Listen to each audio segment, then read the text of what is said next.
بسم اللہ الرحمن الرحیم۔ اصول فقہ کورس کی گزشتہ چند کلاسز سے ہم نے اپنا تیسرا موضوع شروع کیا تھا، جو کہ تھا قواعد استنباط اور قواعد لغویہ۔ قواعد لغویہ اور قواعد استنباط میں ہم نے دوسری تقسیم شروع کی تھی، جس میں لفظ کی تقسیم تھی اپنے استعمال کے اعتبار سے، اور ہم نے بتایا تھا کہ بنیادی طور پر دو قسمیں ہیں، ایک ہے حقیقت، دوسری مجاز، اور دونوں میں سے ہر ایک کی بھی دو قسمیں ہیں، صریح اور کنایہ۔ تو یہ جو آپ کے سامنے نقشہ ہے، اس میں ہم نے حقیقت کی تعریف اور حکم وغیرہ پڑھ لیا، مجاز بھی پڑھ لیا تھا، عمومی مجاز بھی پڑھ دیا تھا، صریح اور کنایہ بھی پڑھ دیا۔ آج ہم حقیقت کی یہ 5 قسمیں دیکھتے ہیں اور مجاز کی یہ 2 قسمیں۔ حقیقت کی یہ جو 5 قسمیں ہیں، یہ مختلف اعتبارات سے ہیں۔ سب سے پہلے ہم دیکھتے ہیں کہ حقیقت کے استعمال کے اعتبار سے 3 قسمیں ہیں، یعنی کوئی لفظ ہے اور وہ لفظ حقیقت ہے، تو اس لفظ کو کسی معنی کے لیے جب عرف میں استعمال کیا جا رہا ہے یا اس کو چھوڑ دیا گیا ہے، یعنی کس اعتبار سے لفظ کو لیا گیا ہے، تو اس اعتبار سے پھر لفظ کی یہ 3 قسمیں، حقیقت کی 3 قسمیں ہیں۔ ایک کو کہتے ہیں حقیقت مہجورہ، دوسری قسم ہے حقیقت متعذرہ، تیسری قسم ہے حقیقت مستعملہ۔ حقیقت مہجورہ، حقیقت مہجورہ اس لفظ کو کہتے ہیں کہ جس کے حقیقی معنی کو عرف میں چھوڑ دیا گیا ہو اور عرف میں اس لفظ کو اپنے حقیقی معنی میں استعمال نہ کیا جاتا ہو، اس کو کہتے ہیں حقیقت مہجورہ۔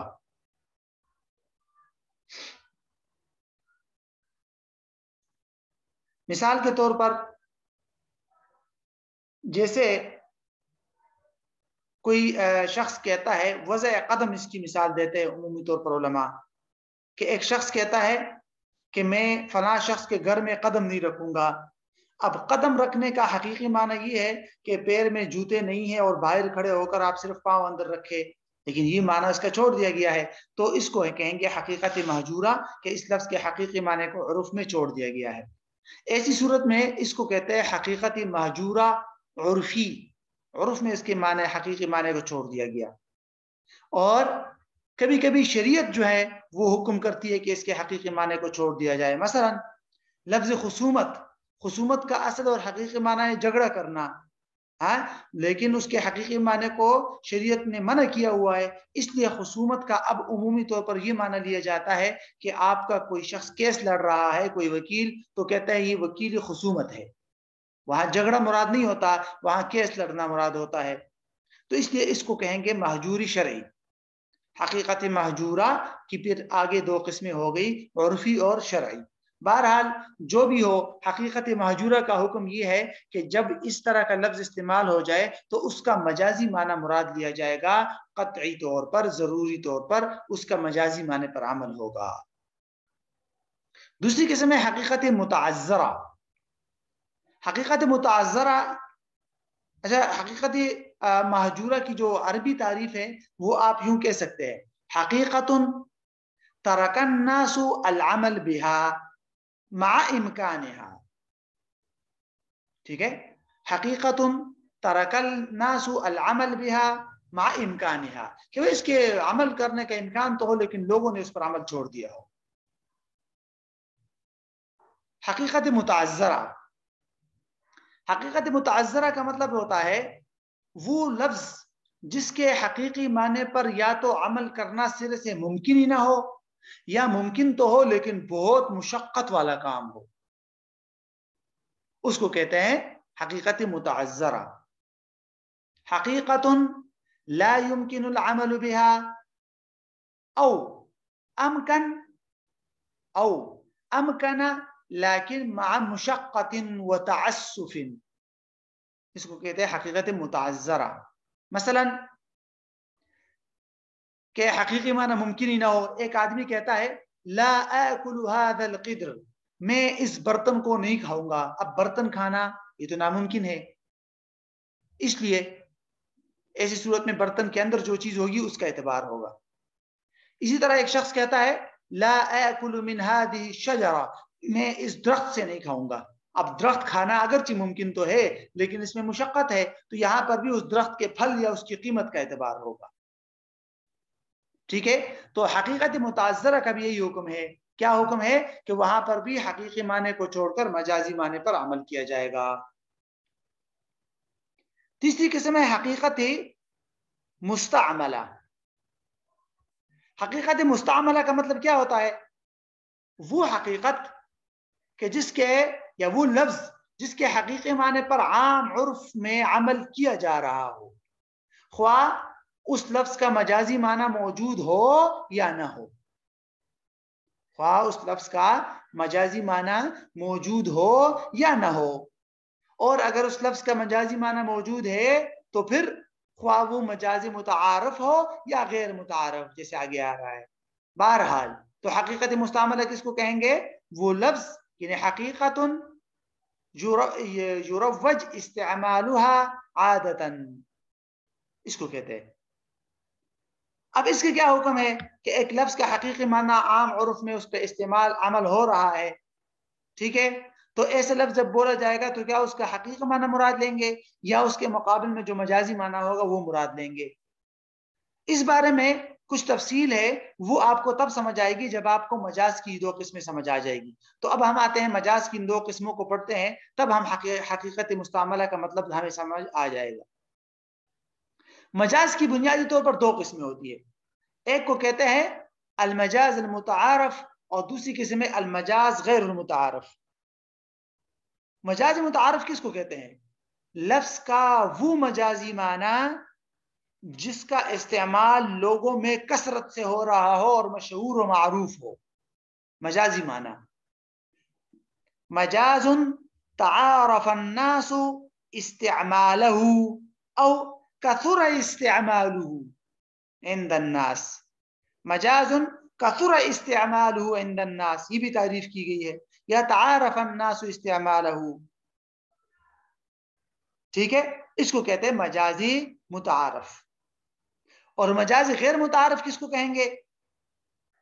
وہ مجاز کہ جس کا وہ لفظ کا وہ مجازی معنی جس کا لوگوں کے ہاں کثیر استعمال نہ ہوتا ہو، یعنی لم يتعارف الناس استعماله یا لم يكثر استعماله. ٹھیک ہے، اب ذرا ان دونوں کو حقیقت مستعملہ کے ساتھ ملا کر حکم دیکھتے ہیں کہ اگر ایک لفظ ہے، ٹھیک ہے، اور اس لفظ کے حقیقت مستعملہ موجود ہے، یعنی اس لفظ کا اصل معنی عرف میں مستعمل ہے، عمل ہو رہا ہے اس پر، لیکن اس کے مقابل میں مجاز موجود ہے، تو اب دیکھیں گے کہ اس لفظ کا جو مجازی معنی ہے وہ متعارف ہے یا غیر متعارف.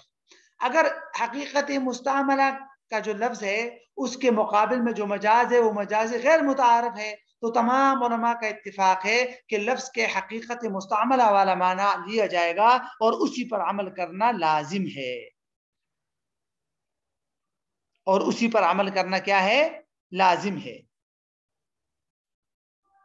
اچھا، اور اگر لفظ کے حقیقت مستعملہ جو حقیقی معنی ہے وہ مستعمل ہے لیکن اس کے مقابل میں جو مجازی معنی ہے وہ زیادہ متعارف ہے، یعنی ایک لفظ ہے اس کے دو معنی، ایک حقیقی ایک مجازی. حقیقی معنی بھی مستعمل ہے لیکن مجازی معنی زیادہ مشہور ہے، تو پھر کون سا معنی مراد لیں گے اس لفظ کا؟ ایسی صورت میں امام صاحب اور امام ابو یوسف اور محمد کے اختلاف ہے. امام صاحب فرماتے ہیں کہ ایسی صورت میں بھی حقیقت مستعملہ والا معنی مراد لیں گے، جبکہ صاحبین فرماتے ہیں کہ نہ حقیقی معنی نہ مجاز متعارف بلکہ عمومی مجاز مراد لیں گے. یہ جو اوپر ہے عمومی مجاز، ایسے معنی مراد لے لیں گے کہ حقیقت اور مجاز متعارف دونوں اس کے فرد بن جائے. ذرا مثال دیکھ لیتے ہیں ہم. مثال کے طور پر گندم کانا، گندم کھانا، اکل الحنطہ. ٹھیک ہے، اب ایک آدمی قسم کھاتا ہے واللہ لا اکل الحنطہ، اللہ کی قسم میں گندم نہیں کھاؤں گا. اب گندم کھانے کا حقیقی معنی ہے گندم کے دانے کھانا، چبانا، اور اس کا مجازی معنی کیا ہے؟ اس گندم کی بنی ہوئی روٹی کھانا، اس گندم کی بنی ہوئی بسکٹ کھانا، یہ مجازی معنی ہے، روٹی وغیرہ. لیکن اس کا مجازی معنی زیادہ مشہور ہے عرف میں، اگرچہ حقیقی معنی بھی مستعمل ہے، لوگ گندم بھی بھون کے کھاتے ہیں، لیکن جو مجازی معنی ہے آٹا، اس کا استعمال زیادہ ہے۔ اگر کوئی کہتا ہے میں گندم نہیں کھاؤں گا تو اس سے عمومی طور پر مجازی متعارف والا معنی مراد لیتے ہیں، یعنی کہ روٹی۔ تو ایسی صورت میں امام صاحب فرماتے ہیں اگر کسی نے قسم کھائی اور اس کی کوئی نیت نہیں تھی تو وہاں پر گندم مراد لیں گے، حقیقت مستعملہ۔ صاحبین فرماتے ہیں کہ نہیں، وہاں عمومی مجاز مراد لیں گے۔ وہاں کیا معنی مراد لیں گے؟ عمومی مجاز مراد لیں گے۔ اور عمومی مجاز کیا ہے؟ عمومی مجاز ہے کہ گندم کی عین کو مطلب یعنی اس گندم سے نکلی ہوئی چیز کو نہیں کھاؤں گا، ما یخرج منہ، ٹھیک ہے، ما یخرج منہ۔ اب یہ ایسا معنی ہے یعنی اس گندم سے حاصل شدہ چیز۔ اب گندم سے حاصل شدہ چیز کیا ہے؟ خود گندم بھی ہے، وہ بھی اس میں آ جائے گا، اگر وہ گندم کوئی کھائے گا تب بھی حانس، اور وہ آٹا بھی ہے، ٹھیک ہے، روٹی بھی ہے، اسی طرح کوئی اور شکل بسکٹ وغیرہ ہے تو وہ بھی ہے۔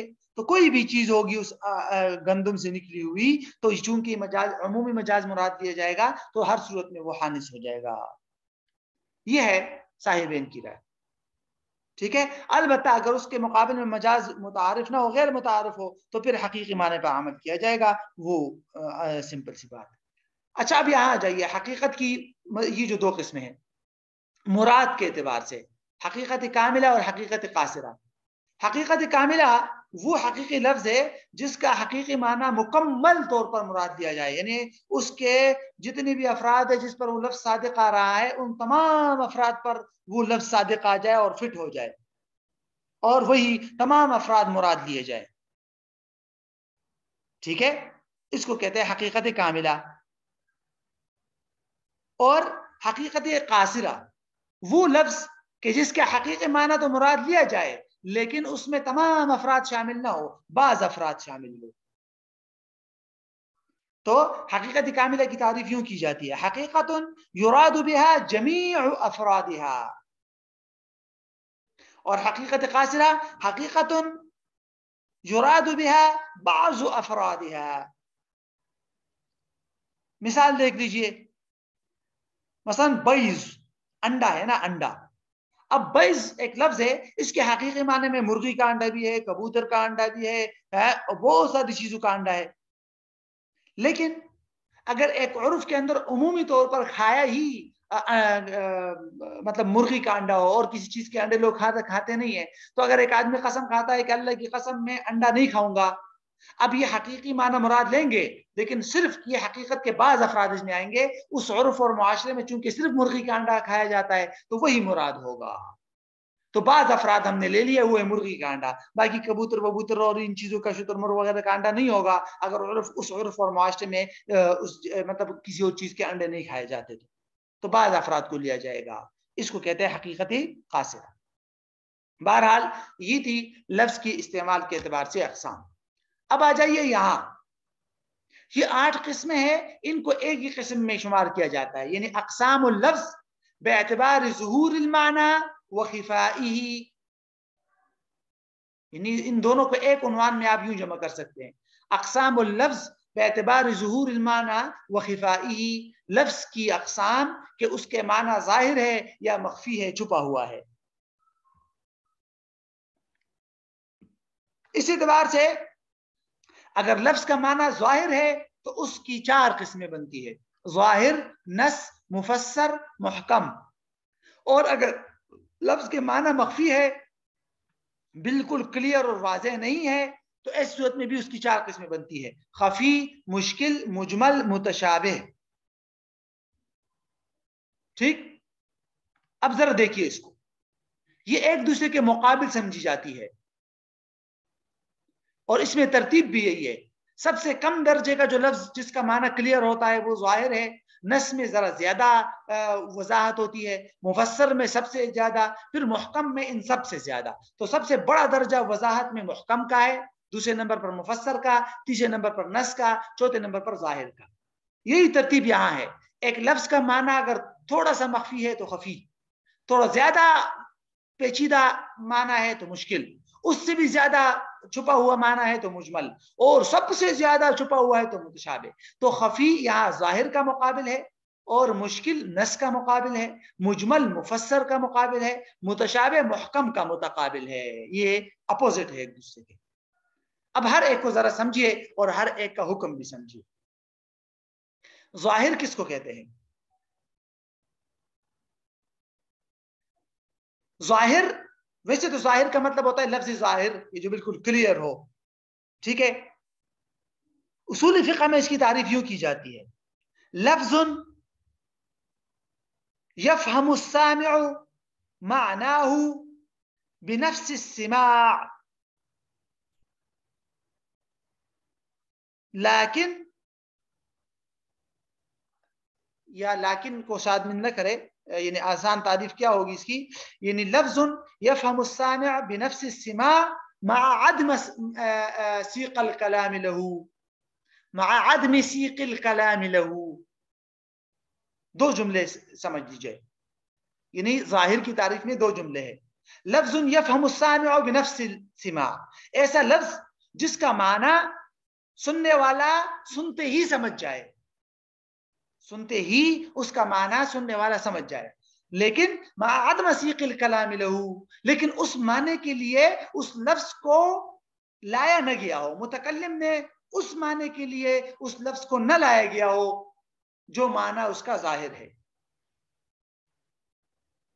یعنی متکلم کا بنیادی مقصد کوئی اور ہو، اصل مقصد، لیکن سننے والے نے جیسے ہی سنا تو اس کے ذہن میں جو معنی آ گیا تو وہ معنی ظاہر ہے، لیکن اس کے لیے متکلم نے وہ کلام اس مقصد کے لیے نہیں ذکر کیا تھا جو اس کا ظاہری معنی ہے. اس کو کہتے ہیں ظاہر. اس کے اور نص دونوں کی مثال کو ہم ایک ساتھ دیکھیں گے. ذرا آپ نص کی تعریف سمجھ جائیے. نص کس کو کہتے ہیں؟ اچھا، ظاہر کا حکم سمجھ جائیے. ظاہر کا حکم کیا ہے؟ بلکہ ظاہر اور نص دونوں کا چونکہ ایک ہی حکم ہے، مثال بھی دونوں پر ایک فٹ ہوتی ہے، تو ایک ساتھ دیکھیں گے. ٹھیک ہے، حکم بھی دونوں کا ایک ساتھ دیکھیں. تو نص دیکھ لیجئے. ظاہر کی تعریف میں دو نقطے آپ کے سمجھ میں آ گئے کہ لفظ سنتے ہی سامع کو معنی سمجھ آ جائے اور اس کے اسی معنی کے لیے کلام کو متکلم نے ذکر نہ کیا ہو. نص کو دیکھیے. نص کے لغوی معنی بہت سارے آتے ہیں. عبارت کو بھی نص کہتے ہیں، کلام کو بھی نص کہتے ہیں، آیات اور احادیث کو بھی نص کہتے ہیں. ٹھیک ہے، اس کو کہتے ہیں. اب نص کے اصطلاحی معنی، نص کے اصطلاحی معنی کیا ہے؟ عمومی طور پر اس کی تعریف یوں کی جاتی ہے نص کی: ہوا ظاہر یقصد بالکلام یا سیق الکلام له، ہوا ظاہر سیق الکلام له. یہ آسان تعریف ہے اس کی. ظاہر سیق الکلام له، کلام له. بعض علماء نے کہا مزداد وضوحا علی الظاہر بسیق الکلام. دونوں کا آسان مفہوم کیا ہے؟ نص اس لفظ کو کہیں گے کہ سننے والا جیسے ہی وہ لفظ سنے اس کا معنی اس کو سمجھ میں آ جائے اور وہی معنی اس کلام کا مقصودی معنی ہو، اسی معنی کے لیے کلام کو لایا گیا ہو. یہ ہے نص. ٹھیک ہے، دونوں میں کیا فرق ہوا؟ ظاہر اور نص میں دونوں لفظ جب سامع سنتا ہے تو فوراً اس کا معنی سمجھ جاتا ہے، لیکن ظاہر میں جو معنی سمجھ آتا ہے اس کے لیے کلام کو لایا نہیں جاتا، وہ مقصودی معنی نہیں ہوتا. اور نص کے اندر جو معنی سمجھ آتا ہے وہ مقصودی معنی ہوتا ہے، اس کے لیے کلام کو لایا جاتا ہے. ایک مثال کو دونوں پہ فٹ کیجئے. قرآن مجید میں اللہ تعالیٰ فرماتے ہیں احل اللہ البیع وحرم الربا. جیسے ہی آپ نے یہ لفظ سنا آپ کے ذہن میں کیا آیا؟ فوراً آپ سمجھ گئے کہ بھئی اللہ تعالیٰ نے خرید و فروخت کو حلال قرار دیا ہے اور ربا کو حرام قرار دیا. تو یہ جو معنی آپ کو سمجھ میں آ گیا، کیا معنی؟ بے کا حلال ہونا اور ربا کا حرام ہونا، یہ اس کا ظاہری معنی ہے. اس کو کہتے ہیں ظاہر. تو اگر آپ اس آیت کو اس مقصد کے لیے لیں گے کہ بھئی بے حلال ہے اور ربا حرام ہے، تو پھر ایسی صورت میں یہ معنی کیا ہوگا؟ ہم کہیں گے یہ آیت اس معنی میں ظاہر ہے. لیکن اب دوسری طرف دیکھیے، اللہ رب العزت نے اس آیت کو بنیادی طور پر جو مقصودی طور پر جو اس آیت کو نازل کیا ہے اور جو اصل مقصد تھا اس آیت کو نازل کرنا، وہ چونکہ کفار پر رد تھا جو کہتے تھے انما البیع مثل الربا، بے اور ربا تو ایک جیسے ہیں. تو اللہ تعالیٰ نے بے اور ربا میں فرق کرنے کے لیے اور کفار پر رد کرنے کے لیے اس کلام کو لایا ہے. تو اب اگر اس آیت سے آپ یوں استدلال کریں گے کہ بھائی بے اور ربا میں فرق ہے اور کفار کا یہ بات غلط ہے، بے اور ربا میں فرق ہے کیونکہ اللہ تعالیٰ نے فرمایا ہے کہ میں نے بے کو حلال قرار دیا اور ربا کو حرام، اس سے معلوم ہوتا ہے کہ دونوں میں فرق ہے. اب تفریق کے لیے اگر آپ اس آیت کو استعمال کریں گے، ایسی صورت میں ہم کہیں گے کہ تفریق کے لیے یہ آیت نص ہے. بے اور ربا میں تفریق اور فرق بتانے کے لیے یہ آیت کیا ہے؟ نص ہے. سمجھ آ گیا؟ تو ایک ہی مثال دونوں پہ فٹ ہو سکتی ہے. اب اگر آپ سے کوئی پوچھے کہ بتاؤ احل البیع وحرم الربا، یہ ظاہر کی مثال ہے یا نص؟ آپ کہیں گے دونوں کی بن سکتی ہے. مقصد استدلال اور مستدل کو دیکھا جاتا ہے اس نے کس مقصد کے لیے اس کو استعمال کیا. اگر اس نے آیت کو صرف اس مقصد کے لیے استعمال کیا کہ بھئی بے حلال ہے ربا حرام ہے تو پھر تو ٹھیک ہے، وہ تو ظاہری معنی ہے. لیکن اگر اس کا بنیادی مقصد دونوں میں تفریق ہے، فرق بتانا ہے اور کفار کے اسی بات کا رد ہے، تو پھر اس صورت میں اس کا معنی نص کہلائے گا. ٹھیک ہے؟ تو یہ ہے نص. آگے انشاءاللہ مفسر اور محکم وغیرہ سے انشاءاللہ کل کی کلاس میں اس کو آگے لے